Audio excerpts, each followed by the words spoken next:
In my personal experience, there are few secrets of understanding Node.js.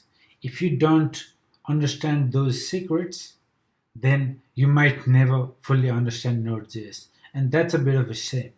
Okay, but these secrets are, they're not really secrets. Okay, so these are the few things I would like you to keep in mind.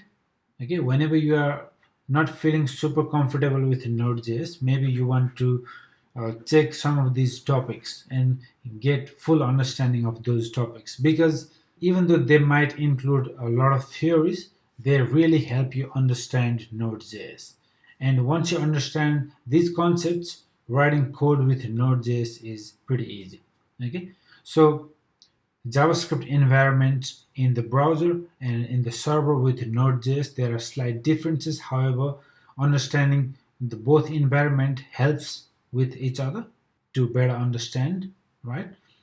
And the next concept is understanding functions very well as callback functions and what is their duties and responsibilities and how they help Node.js work the way it works. Okay, and the event loop, how it continuously runs and how smart it is to get things done.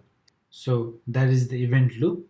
And asynchronous, non-blocking way of doing things versus the blocking way of doing things, and why Node.js is asynchronous and why that is the core strength of Node.js. Okay, so all these topics we went through.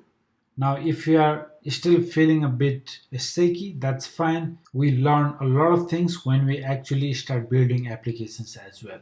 So, even if you have at least some basic understanding of all these topics, which I have covered so far, then you are good to go ahead and start building API with Node.js.